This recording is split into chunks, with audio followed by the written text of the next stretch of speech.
Olá, meus amigos, sejam bem-vindos à aula 7 do curso de Desenvolvimento Mediúnico e de Alta Percepção Sensorial. Bem, novamente eu repito, para aqueles que estão chegando a este vídeo pela primeira vez, vejam que esta é a aula 7. É necessário que vocês assistam a aula 1 e na sequência 2 a 3 a 4 a 5 a 6, porque os assuntos são encadeados. Os exercícios que fazem parte da segunda parte dessa aula também tem essa sequência, eles devem ser feitos nessa sequência.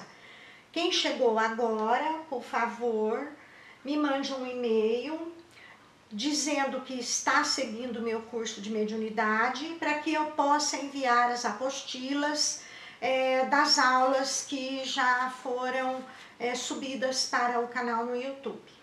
Tem também 2 áudios, que vocês receberão por e-mail para ajudá-los nos treinamentos nas respectivas aulas.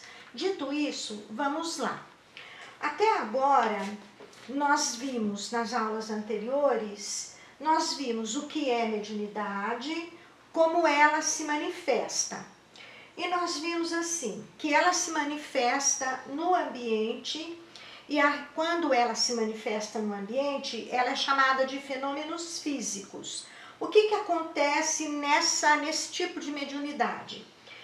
Acontece uma combinação dos fluidos do médium com os fluidos do espírito comunicante, e aí então acontecem alterações nas condições do ambiente, influindo nas propriedades físicas da matéria.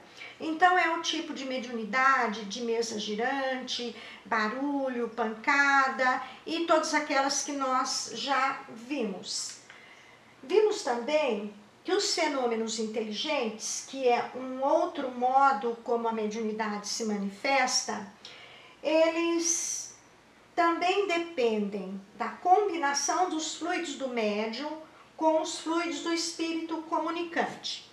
Então ocorre entre o espírito comunicante e o médium uma ligação através do corpo astral ou perispírito, Essas 2 palavras se referem à mesma coisa.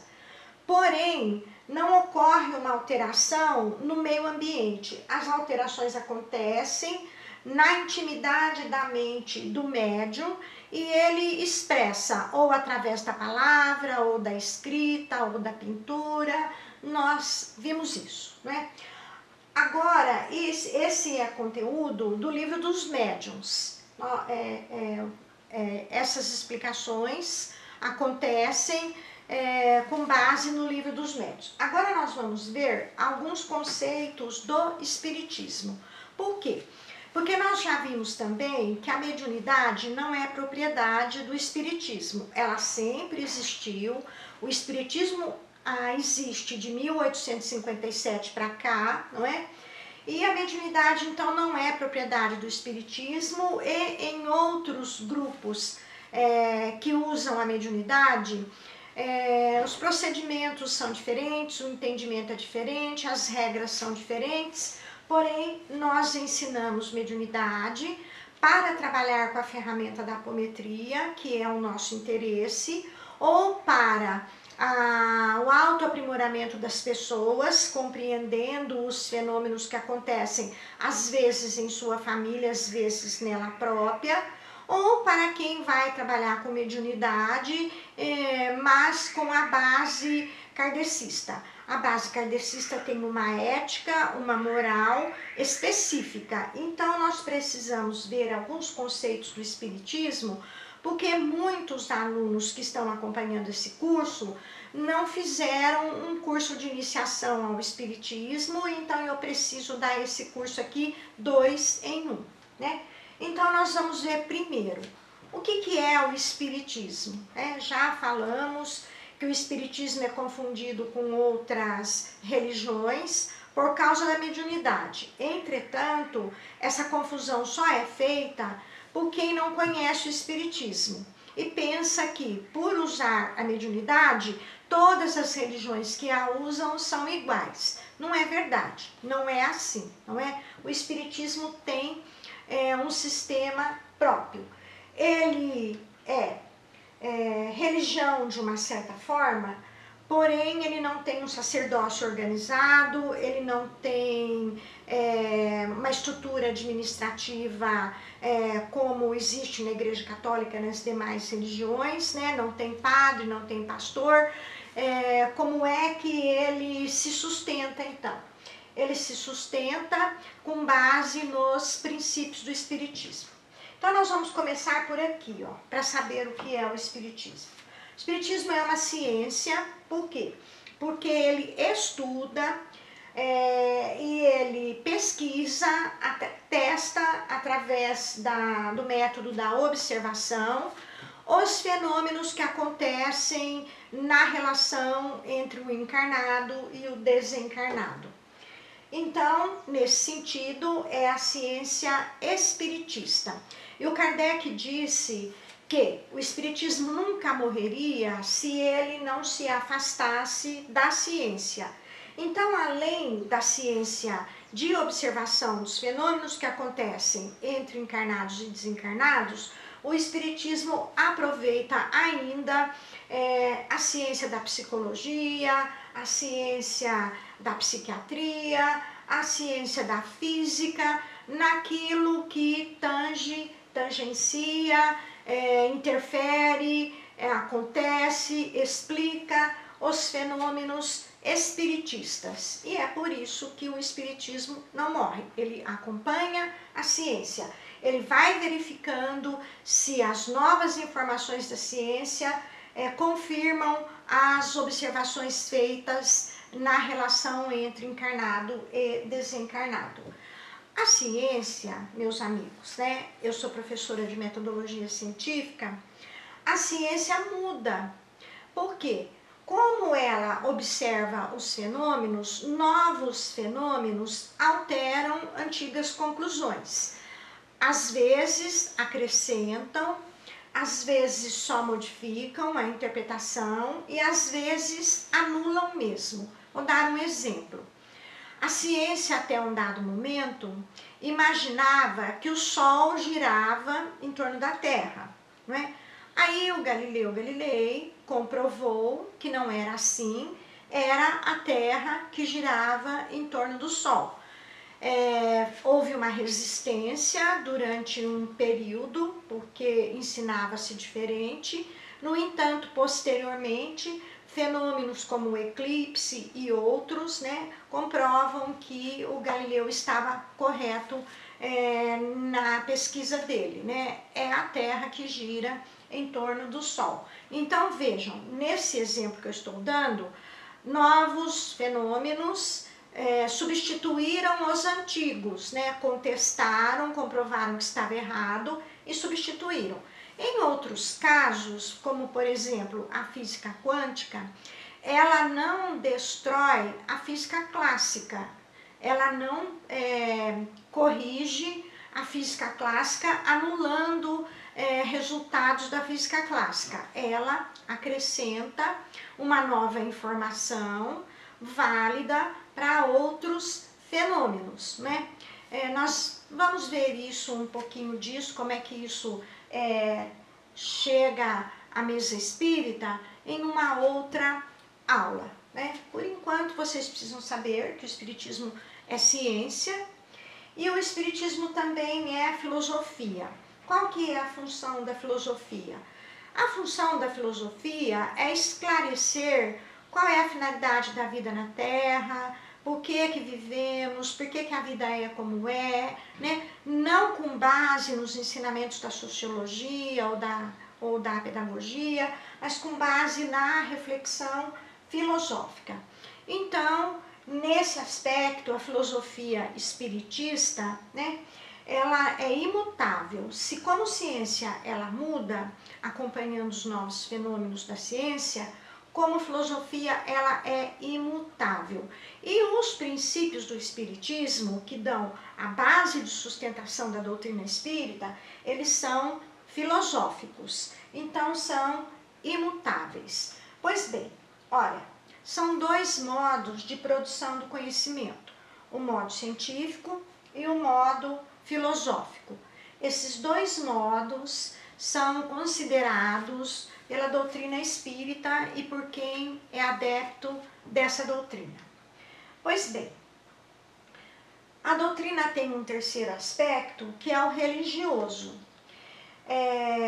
A ciência e a filosofia são utilizadas no sentido moral, que é o que faz a religião transformar o homem. O homem que se diz espírita e que fala que esta é a sua religião, né? Ele não é simpatizante, ele não adota a filosofia espírita, ele adota como religião. Ele escreve lá nos formulários, quando perguntam a religião dele, ele escreve espírita, alguns escrevem espírita kardecista, por causa daquela confusão que eu já mencionei. Pois bem, a religião transforma. A base religiosa do espiritismo é o Evangelho de Jesus, não é?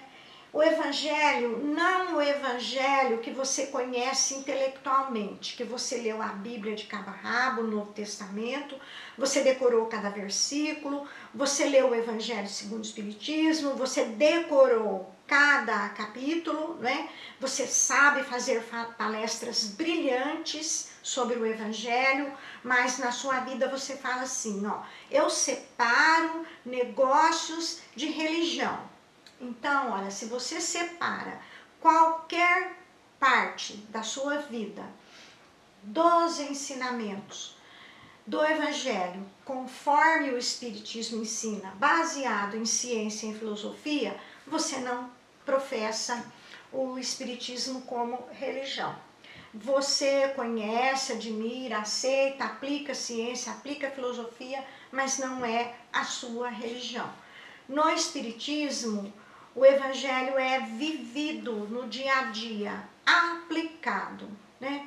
Muito mais do que entendido. O pouco que você conseguiu entender, se você aplicar, você pode dizer que a sua religião é espírita.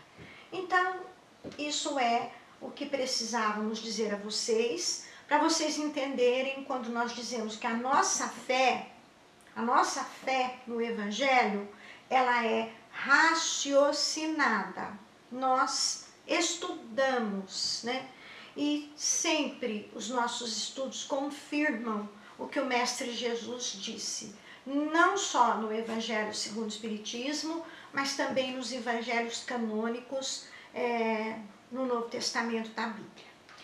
Bem, dito isso, nós vamos ver então quais são os princípios do Espiritismo, aquilo que dá base, sustentação para tudo que nós fazemos, as nossas atividades dentro de um centro espírita. Bem, são apenas 5 princípios, não é?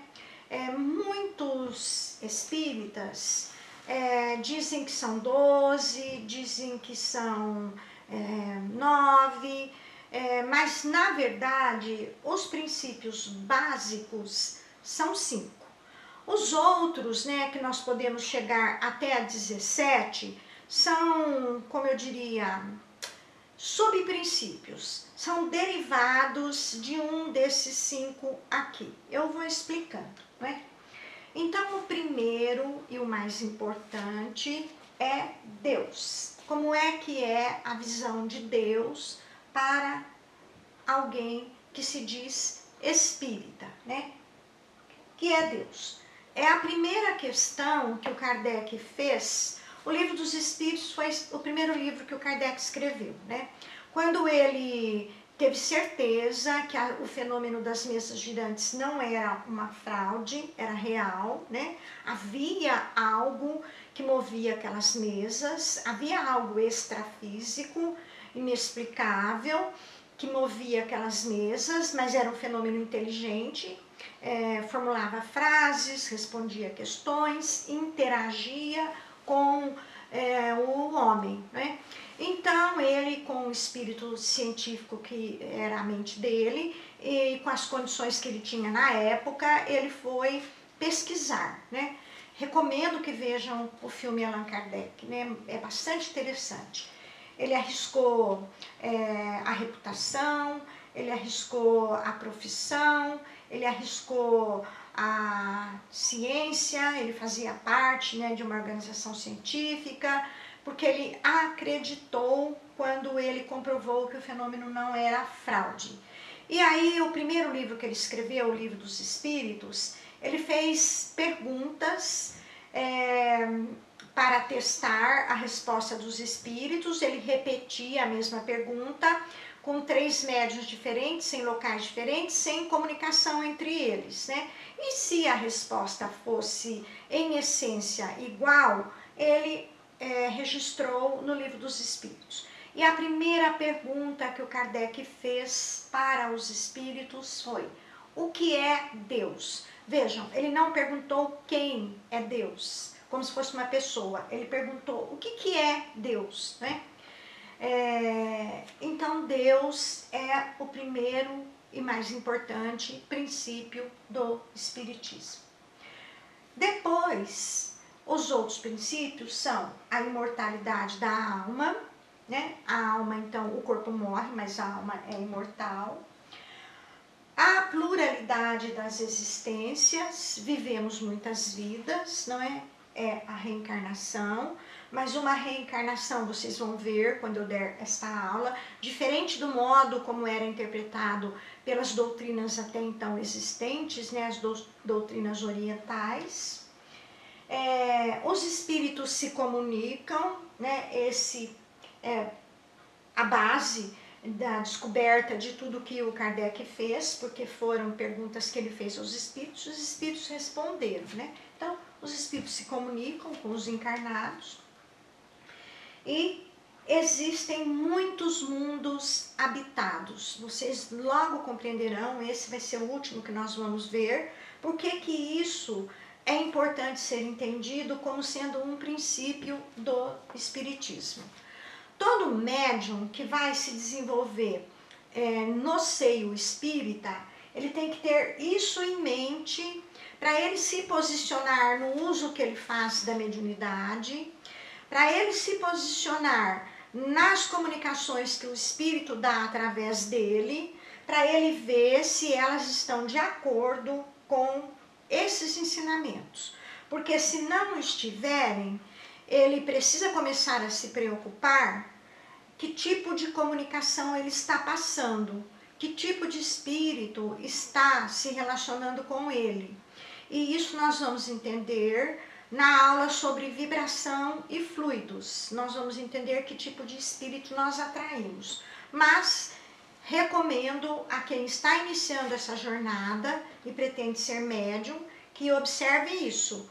Aprenda esses princípios com profundidade e verifique se nas comunicações mediúnicas que você está recebendo, se eles não ofendem, não contrariam, não ferem esses princípios. Porque se tiver, você tem que voltar para a minha aula 1, você precisa rever que defeitos morais você tem que estão atraindo esse tipo de espírito, né? Você precisa focar na sua reforma interior, corrigir os defeitos morais que você mesmo identificou em você, porque é por causa disso que você está atraindo. Então, o espírito que vem com propostas de tornar você grande, você vai mudar o mundo, você vai, sabe, eles foram atraídos pela sua vaidade. Você tem uma vaidade mediúnica, eles podem se apresentar com o nome que eles quiserem, sabe? Caboclo, risco de ouro, cientista fulano de tal, um nome pomposo, sabe? O conteúdo do que está acontecendo debaixo da sua mediunidade vai dizer aos que estão seguindo você se conhecerem nisso e não se deixarem levar, né, pela vaidade de pertencer a um grupo que tem um mentor top das galáxias, não é? É top das galáxias, já fugiu daqui. É uma deidade, já fugiu daqui. Deus só tem um, né? Então, façam isso para não se deixarem levar por médiums que aparentemente tem uma mediunidade maravilhosa, mas é vazia, né? Mesmo a caridade que ele faz é baseada em situações de vaidade, situações de ensinamento esdrúxulo, desnecessário, porque tudo se resume à questão moral. Para você evoluir ou não, né, permanecer na Terra regenerada ou ser conduzido a outros planetas, a muitos mundos habitados, depende se você evoluiu moralmente. Não é intelectualmente, não é tecnologicamente, não é com um monte de conhecimento, aplicação duvidosa, não é com facilidades, é se você evoluiu moralmente. Bem, então vamos lá. Na aula de hoje nós vamos começar por Deus, né? Nem poderia ser diferente. Então, o que é Deus para as outras religiões? Para as outras religiões, estou me referindo às religiões ocidentais, que são as que eu conheço, não posso falar do que não conheço, a religião católica, as protestantes, as evangélicas, não é? São religiões que adotam a Bíblia como um livro de orientação, né? E lá nesse livro elas interpretam os fenômenos que lá acontecem e chegam à conclusão que Deus é uma pessoa, né? Tem nome, chama Yahvé, ou Jeová, é também chamado de Senhor, mas tem nome, não é? E interfere na vida dos humanos, interfere diretamente. Moisés recebeu as tábuas da lei de Deus, Deus estava se manifestando na sarça ardente, e deu os 10 mandamentos para Moisés, Deus deu ordem para Davi fazer coisas, para Abraão, para outras pessoas, não é? Então, nas outras religiões, Deus é uma pessoa e interfere diretamente na vida dos encarnados, né? Então, nós temos aqui, Deus criou o homem, Adão e Eva, criou do pó, né, do barro. Então, ele interferiu diretamente, ele pegou o barro e tal, e criou dois bonecos de barro e assoprou o espírito nesses bonecos e eles se tornaram os humanos, né? Eu estou falando de maneira muito reduzida, muito simplória, porque isso aqui não é uma aula de teologia, tá bom? Pois bem, para as outras religiões, então, o diabo, o demônio, Satanás, é opositor a Deus, ele também é uma pessoa e ele mede forças com Deus, né? Ele tenta vencer Deus e tomar a terra para ele, né? E para essas religiões também, alguma delas, não todas, não para a Testemunha de Jeová, por exemplo, Jesus e Deus são a mesma pessoa, né? Então, para a Igreja Católica é o mistério da Santíssima Trindade, o Pai, o Filho e o Espírito Santo. Quando se referem a Deus, o arquiteto do universo, né, mostram a imagem de Jesus. Então, Jesus é igual a Deus, exceto para a religião Testemunha de Jeová, que não faz essa relação. Pois bem, nós vivemos num país cristão, né, de maioria cristã, dividido entre religiões católicas, evangélicas, protestantes, né, espíritas, com base cristã. Então, desde a descoberta do Brasil, os portugueses eram católicos, os espanhóis também, né, os reis e as rainhas que colonizaram o nosso país, né, e que nos influenciaram eram católicos. E a religião católica predominou aqui durante muito tempo, não tenho dados agora para saber qual religião predomina, mas a Igreja Católica ainda é forte no Brasil e as igrejas protestantes, evangélicas, também são muito fortes no Brasil. Pois bem, isso significa que nós encarnamos aqui no Brasil, não sei se é nesses anos desde o descobrimento, se é a nossa primeira, segunda ou terceira encarnação no Brasil, mas, né, nós encarnamos em países, épocas, onde desde pouco mais de 2000 anos ensinava-se o catolicismo, né, ensinava-se o cristianismo, mas nós encarnamos também em outros países, né, nórdicos, nos países nórdicos, que a religião era panteísta, né, os deuses do Olimpo, mesmo na Itália, antes do cristianismo, era panteísta, né? Também podemos ter encarnado em países muçulmanos, podemos ter encarnado na África, em tribos, a religião era panteísta também, não é? Nós temos então no nosso psiquismo conceitos de diferentes visões de Deus, que estão, né, de acordo com as encarnações que tivemos em diferentes épocas e em diferentes regiões geográficas. E o Espiritismo, ele ensina diferente. E ele começou a ensinar desta forma a partir de 1857. Então, esses conhecimentos antigos do nosso psiquismo, eles ainda são muito fortes, não é? Nós ainda, no momento de, por mais espíritas que sejamos, que estudamos, no momento de uma situação muito estressante, uma ameaça à nossa vida, de repente podemos invocar, por exemplo, dizer, ai, minha Nossa Senhora da Aparecida, né, me proteja, né, ou algo assim.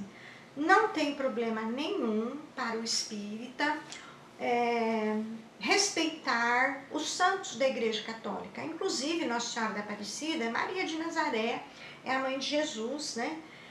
Chamam o local onde Jesus nasceu de Terra Santa. Imaginem o ventre que o gerou, então, né? Quanto mais santo seria. Então não tem problema nenhum, né? Para o espírita respeitar Maria, José, qualquer São Francisco, né, que tem uma biografia nobre, né, espírito elevado, de elevada categoria, não tem problema nenhum.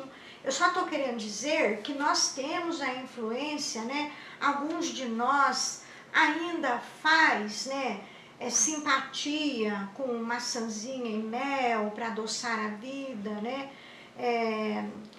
aprendizagens de épocas nórdicas, né, épocas de magia, né, é magia branca, não vai fazer mal a ninguém? Depende, né, o que você pretende ali? Você pretende adoçar o temperamento do seu namorado? Isso daí está interferindo no livre-arbítrio dele, né, e se interfere no livre-arbítrio dele, vai causar o livre-arbítrio, ele está aqui, ó, nos princípios do Espiritismo, ele está aqui na questão da pluralidade das existências e por que é que nós temos muitas vidas. Porque nós temos livre-arbítrio. Então, todas as vezes que nós cometemos um equívoco, um erro contra o livre-arbítrio, nós precisamos corrigir.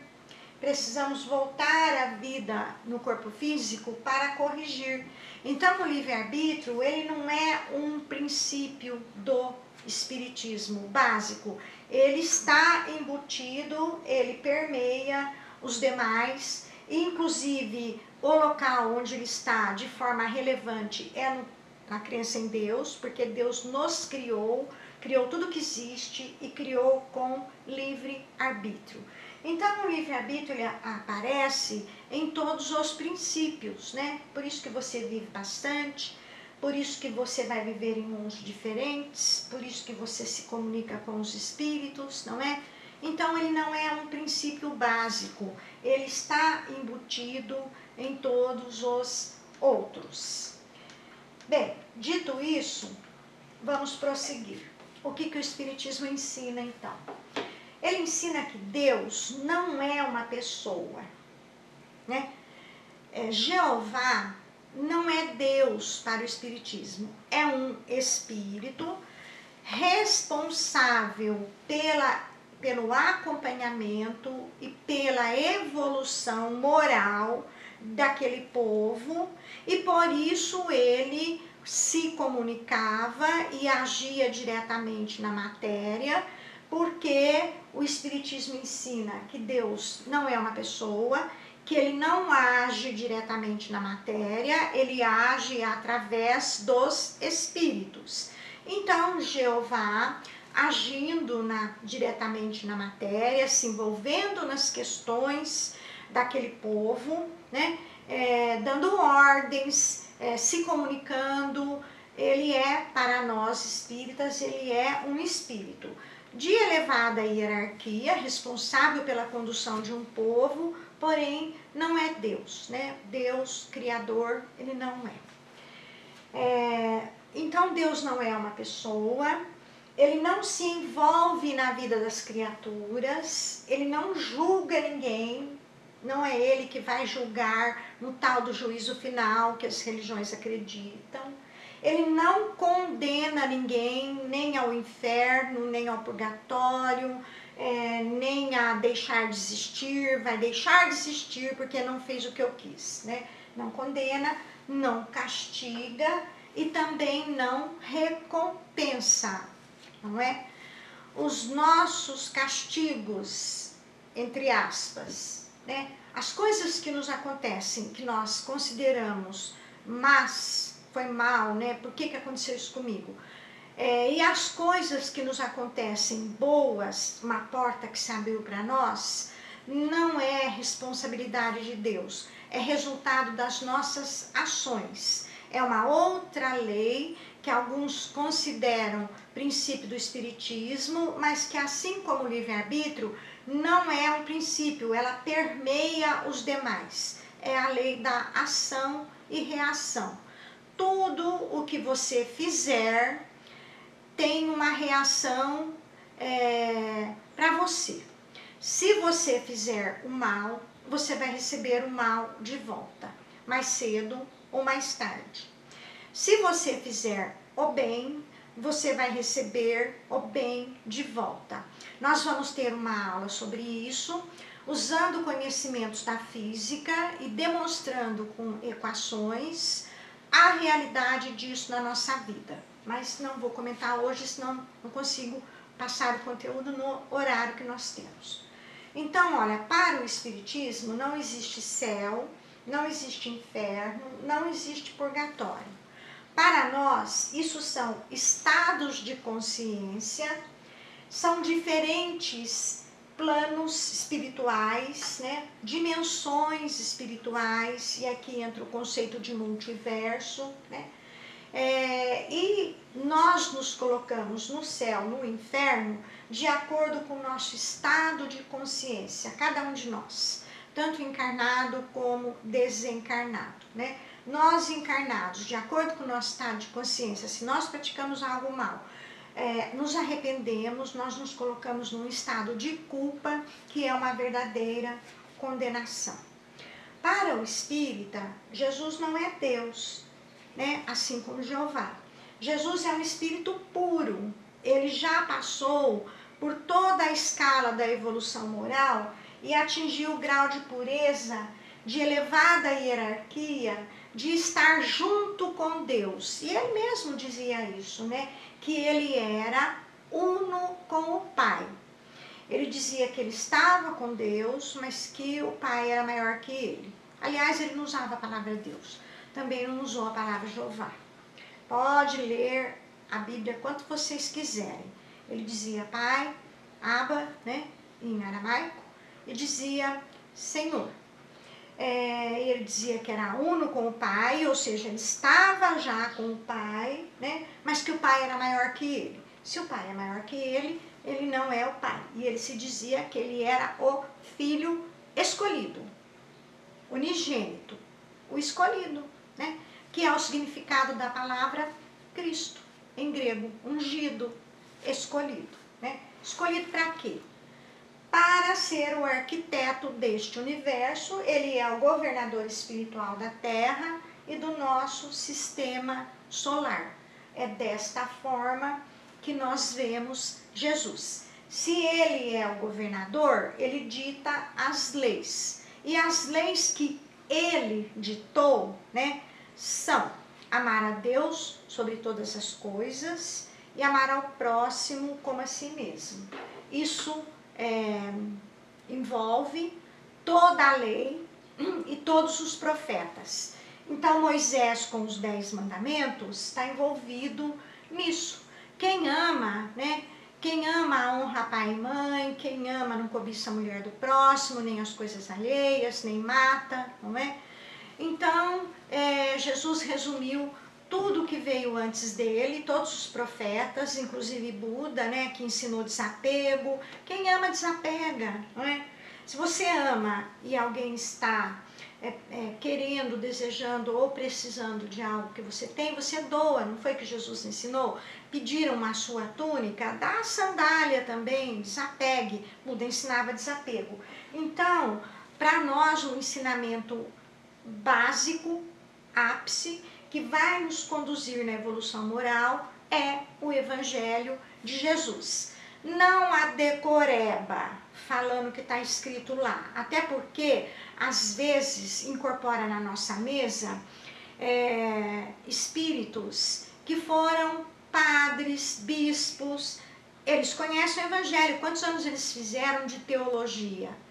Por que que eles aparecem na nossa mesa ainda? Porque fizeram coisas erradas. Apesar de conhecer o Evangelho, fizeram o que o Evangelho dizia que não era para fazer, não é? Então, conhecer o Evangelho, decorar e dar palestra não é sinal nenhum de evolução moral. Pode até ser que a pessoa que faça isso também vivencie o Evangelho em sua vida. Não estou dizendo, por favor, aqui, né, que quem dá palestra sobre o Evangelho não vive o Evangelho. Eu não sou juiz de ninguém, não é? Quem vai julgar, né, não existe juízo final. Não existe juízo final, nós vamos ver isso, né? O espírito não dorme após a morte, como acreditam alguns evangélicos, que vai morrer, vai ficar dormindo, esperando ser acordado no dia do juízo final e ser julgado por Deus, né? Tem religiões que acreditam nisso. Para o espiritismo, não. Nós acreditamos que o espírito continua a existir como se vivo fosse, né? Cuidando dos mesmos interesses que tinha quando era vivo. E aqueles espíritos que acreditam piamente que vão dormir, eles permanecem socorridos nas enfermarias dos hospitais espirituais que existem na dimensão astral, dormindo e recebendo orações todo dia e cuidados, né?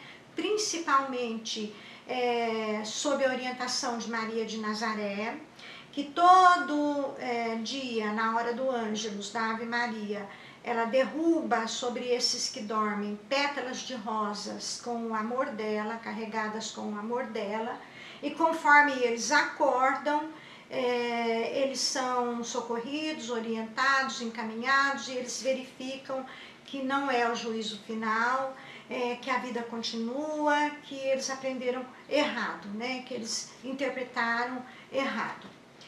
Não existe ressurreição na carne, não acreditamos que Deus vai, embora ele tenha esse poder, já que ele criou tudo que existe, né, através do arquiteto do universo, que era Jesus, foi criado tudo que existe. E aí quem criou pode recriar todos os corpos? Sim, pode. Mas qual é a finalidade? Com que interesse? Né? Se existe a reencarnação, e há provas já de que ela existe, com várias pesquisas, de pessoas isentas, fora da religião, por que cargas d'água Deus vai recriar todos os corpos desde a época das cavernas, não é?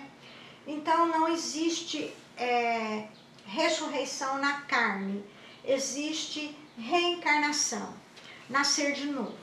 O próprio Jesus, ele não ressurgiu na carne. Como é que eu posso dizer isso? Porque eu leio o Evangelho, né? E a minha fé é raciocinada. Quando ele apareceu, ele não foi reconhecido pelos apóstolos. Ele precisou dizer que era ele. Aí quiseram tocá-lo e ele disse que não era o momento ainda. Então que corpo que ele estava usando? Ele não pôde, não permitiu que Madalena o tocasse, porque o corpo dele ainda não podia ser tocado. Quando ele se materializou, e aí ele escolheu a forma para se manifestar, e aí ele foi identificado, e aí ele permitiu que Tomé tocasse as feridas que ele tinha na mão. Ele teve que materializar novamente aquele corpo que já não interessava mais para aquele espírito que encarnou entre nós. Ele já tinha cumprido a missão, né? Ele ia agora voltar para o Pai. Já tinha deixado o que era para ser feito, né? O que era para ser ensinado na Terra, e não tinha mais necessidade de permanecer, nem como guia direto, interferindo na relação religiosa que estava se formando, porque os apóstolos estavam preparados. Nascer de novo, né, Jesus dizia, ninguém vai ao Pai se não nascer de novo. As religiões interpretam como batismo, que o batismo faz nascer de novo. É uma interpretação. Nós interpretamos como sendo a reencarnação. O juízo final para nós é um momento de transição na evolução dos planetas. O homem evolui e o planeta também evolui, a humanidade como um todo evolui. Então, quando chega naquele ponto que atingiu aquela evolução moral, o que vai acontecer? É necessário analisar, não é julgar, analisar, verificar quem é que vibra igual à vibração que o planeta vai ter dali para frente.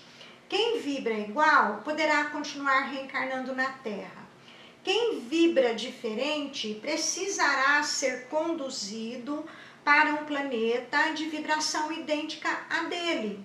Isso significa que poderá ser reconduzido para um planeta igual à Terra é hoje, que está na vibração ainda de mundo de expiação e provas. Poderá ser conduzido para um mundo primitivo, se a vibração for muito baixa. Poderá ser conduzido para um mundo de vibração superior, inclusive a que a Terra vai ficar agora, né? Então seria reconduzido para um mundo mais evoluído ainda do que um planeta em regeneração. Ou poderá ficar na Terra, reencarnar na Terra.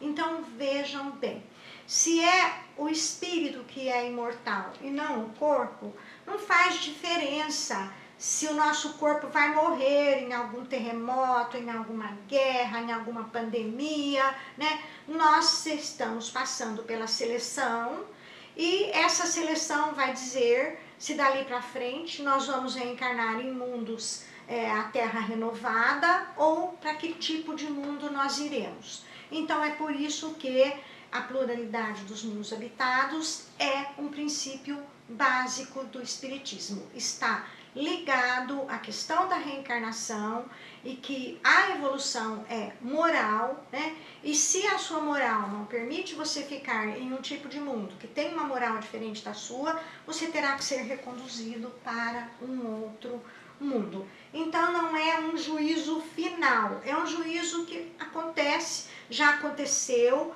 quando a Terra mudou de mundo primitivo para mundo de regeneração e provas, está em vias de acontecer novamente. Vamos ver isso quando estudarmos o princípio da pluralidade dos mundos habitados.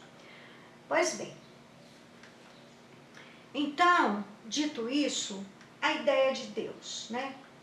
Tá lá, na questão primeira do Livro dos Espíritos. Deus é a inteligência suprema, causa primária, ou seja, a primeira causa. Não tem uma causa antes dele, ele é não causado. Ele é, então, a causa de todas as coisas, inclusive daquele que as religiões chamam de demônio, né? O demônio é um espírito que está em oposição às leis de Deus momentaneamente. A qualquer momento ele pode se arrepender, se modificar e deixar de ser visto como um demônio, né?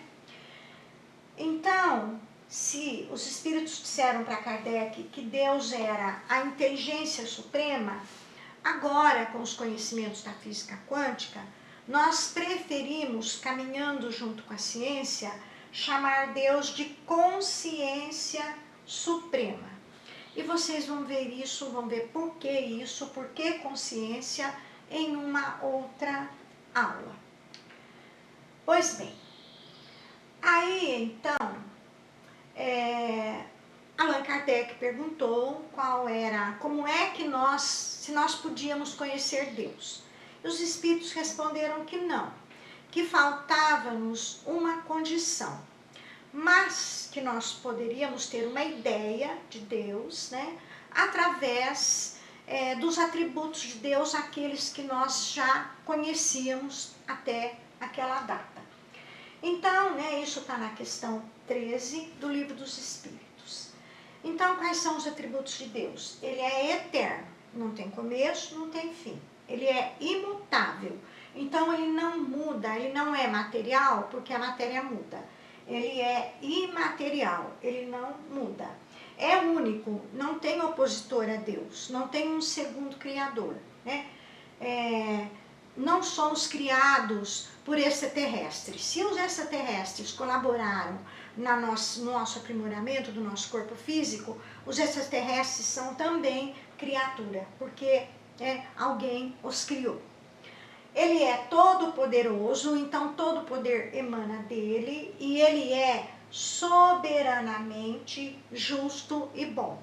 Então, as coisas ruins que nos acontecem, as doenças e tudo mais, os problemas econômicos, nós temos que lembrar que não tem nada a ver com Deus, porque Deus é soberanamente justo, não comete nenhuma injustiça, é impossível, e ele é bom. Então, o que acontece de ruim conosco é a colheita do mal que nós plantamos nesta vida ou em outra vida, mesmo que a gente não se lembre, não é? Não é castigo de Deus. Ser bom também não é recompensa. Às vezes o castigo que nos causa dor é o que traz a gente de volta para Deus. Então, julgar o que é bom e o que é ruim é relativo, porque nós ainda somos imperfeitos. Bem, como é que nós podemos conhecer Deus, então? Pelas leis de Deus.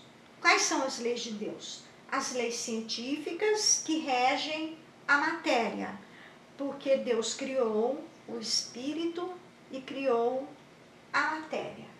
E as leis morais que regem o espírito.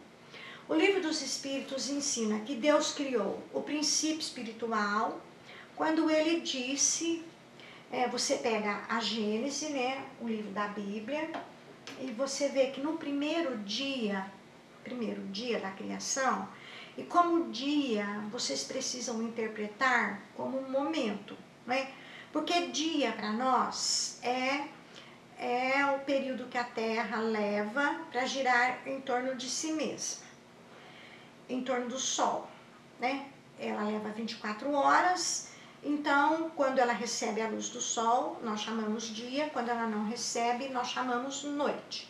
Se não existia nada, então dia não é 24 horas para Deus. Então, no primeiro momento da criação, Deus disse, faça-se a luz, está escrito lá.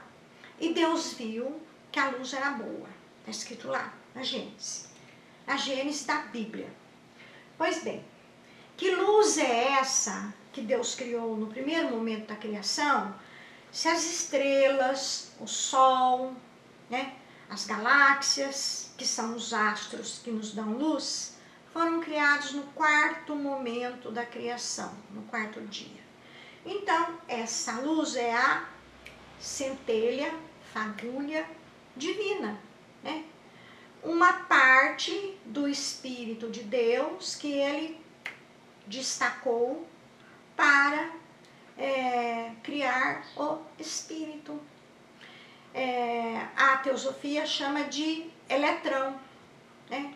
Que o elétron tem consciência. A física quântica já provou isso. O elétron tem consciência. Ele interage com um observador. Então, ele tem consciência. Para ele poder interagir, ele tem que ter consciência.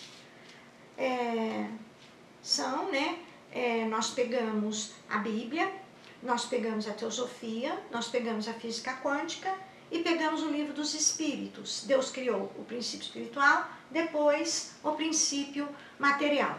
Então, o princípio material é regido pelas leis da física, as que nós já conhecemos e as que nós ainda vamos conhecer, porque nós ainda estamos em processo evolutivo, né? E as leis morais que regem o espírito. Essas só falta a gente ver. Porque se nós somos fagulha divina, todas as leis morais já estão dentro de nós. Nós precisamos apenas acessá-las. Nós precisamos apenas fazer a vontade de Deus e não a nossa. Esse conteúdo, quem quiser se aprofundar, não vai refletir tudo o que eu disse aqui, porque a física não está lá, nem a Bíblia, né? Mas o Espiritismo explica isso nas questões 10, 115 e 127. As leis divinas, então, todas as leis da física clássica, da física quântica, aquelas já conhecidas e aquelas que os físicos ainda vão descobrir. As leis morais, elas estão no Livro dos Espíritos e estão no Evangelho segundo o Espiritismo. Lei da adoração, lei do trabalho. Essa lei da adoração aqui é amar a Deus sobre todas as coisas. Lei do trabalho, né? Não adianta você, seu filho erra, seu filho quebra alguma coisa de alguém e ele já é adulto, né? Enquanto ele é criança, você vai lá e substitui, pede desculpa em nome dele. Você impediu ele evoluir. Esse trabalho tem que ser feito por ele. Ele é que tem que pedir desculpas, ele é que tem que propor uma forma de ressarcir. Essa forma tem que sair dele, né, não do seu dinheiro, porque senão ele não está evoluindo de acordo com a lei do trabalho. É cada um fazendo o seu próprio trabalho. Você passar a mão na cabeça do seu filho, você passar pano para ele, você está impedindo ele de evoluir. A lei da reprodução, a lei da conservação, a lei da destruição, então tudo chega uma hora que, né, termina. A lei da reprodução, conservação e destruição, nós encontramos também na filosofia oriental, né, Shiva, aquela coisa toda, né? Porque a evolução é constante, o movimento é uma constante no universo, nada fica parado, nada fica estagnado. A lei de sociedade, ninguém vai evoluir numa caverna em jejum, você evolui interagindo com o outro, né? A lei do progresso, e esse progresso é de todo tipo, é intelectual, científico, né? Porque eu tenho que conhecer as leis da física, né? E é moral. A lei de ação e reação, tudo que você faz volta para você. Se for ruim, volta ruim. Se for bom, volta bom.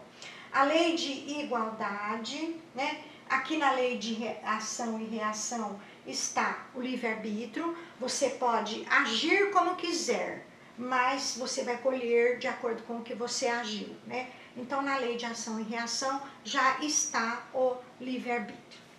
A lei de igualdade, né? Igualdade de todo tipo, igualdade de raça, de sexo, de riqueza, né? Para Deus, nós somos todos os seus filhos. A lei de liberdade, aqui entra de novo o livre-arbítrio e ela está embutida na lei da ação e reação. Você é livre? É, mas a colheita é obrigatória. A lei de justiça, né, também embutida aqui em liberdade, ação e reação. E a maior delas, né, depois da adoração, porque é amar a Deus e ao próximo como a si mesmo. Amor e caridade é a forma de amar ao próximo.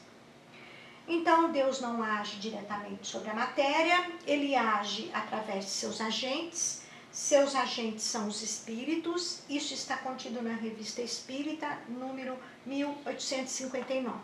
Muitos espíritas, que se dizem espíritas, leem a obra básica da codificação, os 5 livros do Kardec, mas não leem a Revista Espírita. E lá tem muita coisa que Kardec acrescentou aos ensinamentos espiritistas com base nas pesquisas que ele continuou fazendo. Bem, agora nós vamos para a segunda parte da nossa aula, que é a parte do treinamento. Pois bem,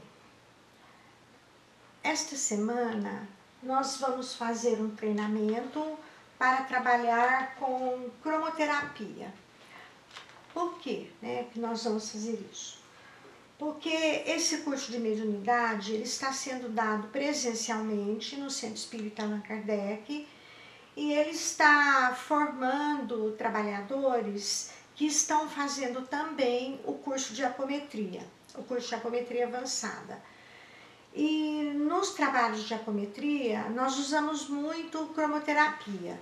Então é necessário que quem for trabalhar com essa ferramenta tenha esse treinamento para conseguir usar a cromoterapia como deve ser usada no trabalho espiritual. Pois bem, a cromoterapia é uma atividade anímica, não é mediúnica. Então você pode aplicá-la num trabalho espiritual, dentro de um centro espírita, no consultório, na sua casa, em qualquer ambiente. Por quê? Porque você não vai estar se conectando com a espiritualidade.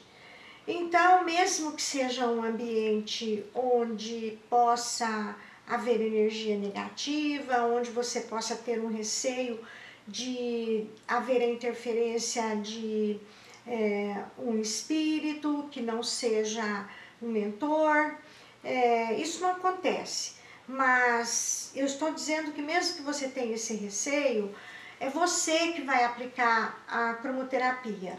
Você não vai fazer isso junto com o espírito. Por isso que a gente diz que é uma técnica anímica. É a alma, é a pessoa encarnada, ela mesma que está aplicando. Bem, então nós temos uma tabela de cromoterapia que nós usamos no nosso trabalho de apometria. Eu escolhi algumas cores, né, cores que podem ser usadas em circunstâncias que não se referem propriamente ao trabalho, podem ser usadas em qualquer lugar e nós vamos treinar então essas cores. Nós vamos conhecer as principais cores usadas na apometria, vamos gravar essas cores em nossa mente, né, para nosso uso de acordo com as nossas necessidades. Então vamos lá. Faça esse treinamento na sua casa, né? no seu refúgio espiritual, o cantinho que você separou. Faça o treinamento para desenvolver a concentração. Então, primeiro relaxe, né? Depois comece a visualizar as cores. E faça esse exercício desta semana apenas se você conseguiu dominar o exercício da semana anterior. Isso é válido para todas as semanas. Você só muda o exercício se o anterior você conseguiu praticar e dominar. Você pode usar para esse treino de cromoterapia, você pode usar a cartolina que você vai colorir ou que você vai comprar colorida já, né? Você pode pintar com lápis de cor, tinta, da maneira como você quiser, fazendo retângulos de 20 ou de 25 centímetros, né? Ou você pode usar o computador e as imagens, essas imagens que você está vendo aqui, você pode usar essas imagens para visualizar, treinar no seu computador. Então não se esqueça de fazer o relaxamento em estado de alerta antes de começar o treino lá no seu refúgio, porque o relaxamento em estado de alerta facilita a aprendizagem. Dito isso, vamos lá. As cores que vocês vão treinar, visualizar, são prata, violeta e lilás. Nessa ordem: prata, visualiza o prata. Quando conseguiu visualizar o prata, visualiza o violeta. E depois, quando dominou o violeta, visualize o lilás. Em seguida, visualize as três juntas. Treine isso, né? Para que serve essas cores? O prata, violeta e lilás é usado para desmagnetizar. Esse conjunto de cores, ele dissolve energias densas, isso quem faz é o prata. O violeta transmuta essas energias, eleva a frequência vibratória delas, e o lilás dissolve campos de força da energia remanescente, não é? Vamos supor que um mago negro tenha feito um campo de força com magia negra envolvendo um local ou uma situação ou uma pessoa, e aí nós dissolvemos o que ele fez, nós neutralizamos o trabalho que ele fez usando prata, violeta e lilás. Isso no trabalho da apometria avançada. Bem, no segundo dia, vocês vão treinar ver o azul, né? Azul escuro, mas não índigo, azul e laranja. Azul e laranja são cores usadas para energizar, né? Levar mais energia para o nosso sistema nervoso, para o nosso corpo etérico. Essa é a finalidade dessas cores. O nosso corpo etérico, ele vibra. De um lado, ele é azul, de outro lado, ele é laranja. Como essas cores vibram, elas se misturam, e quando tem mais azul do que laranja, fica um cinza azulado. Quando tem mais laranja do que azul, fica um cinza alaranjado, né? Isso nós ensinamos no curso de apometria avançada, quando nós damos aula sobre o corpo etérico.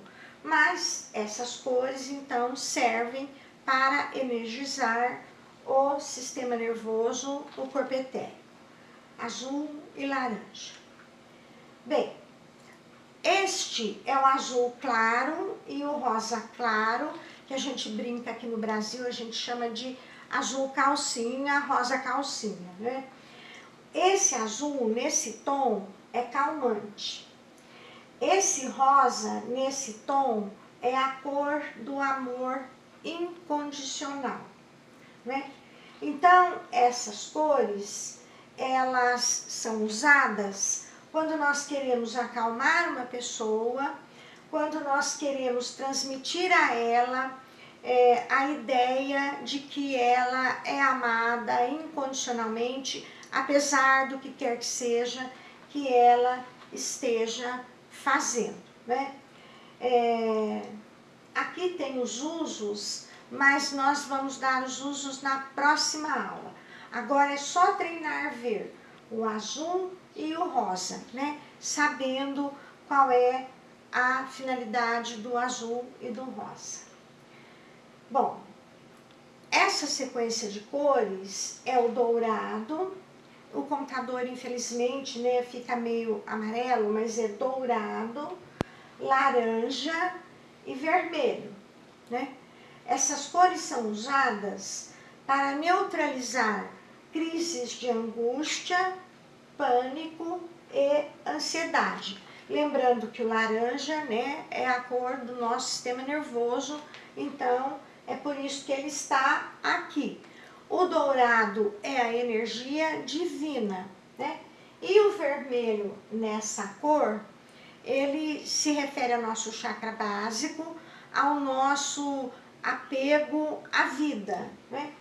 Por isso que esse conjunto é usado nessa ordem, primeiro dourado, depois laranja, depois vermelho, para neutralizar crises de angústia, de pânico e de ansiedade. Aqui então, o dourado, quando nós usamos ele na testa, que é o nosso chakra frontal, ele ilumina o intelecto, ele ajuda nos estudos. Então vocês mesmos, né, quando vão estudar mediunidade, vocês podem energizar a testa de vocês com o dourado. Na próxima aula eu vou ensinar como é que se faz isso. Nesta aula nós vamos só treinar, aprender as cores, visualizar as cores, né? Conseguir vê-las com o olho fechado. Olhar para o dourado, fechou o olho, ver o dourado. Esse é o índigo, que é o azul mais escuro, né? O índigo blue. A finalidade dele é adormecer, ajudar nos distúrbios mentais, né? Usado então para insônia, para adormecer espírito. Essa é a finalidade do índigo, né? Ele adormece e ele ajuda nos distúrbios mentais. E o amarelo, esse é o amarelo primário na tabela das cores, ele é anestésico, então ele tira dores, né? Então nós vamos decorar o amarelo, a cor e a finalidade dele, que ele tira dores. Esse é o exercício para esta semana. É somente ver as cores e saber decorar. Então, quando eu estou vendo prata, o prata dissolve energias densas. Quando eu estou vendo o violeta, mesmo de olhos fechados, eu tenho que conseguir ver o violeta. Eu sei que ele vai mudar a frequência vibratória da energia que está baixa, ele vai transmutar para energia alta.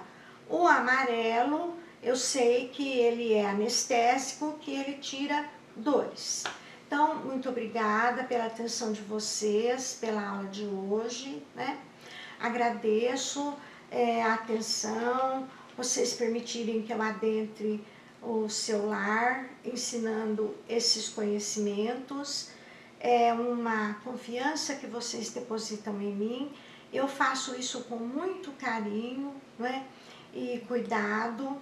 Eu oro antes de começar a gravação, eu peço proteção da espiritualidade para o ambiente onde eu estou transmitindo esse conhecimento e para os ambientes que estão recebendo esse conhecimento.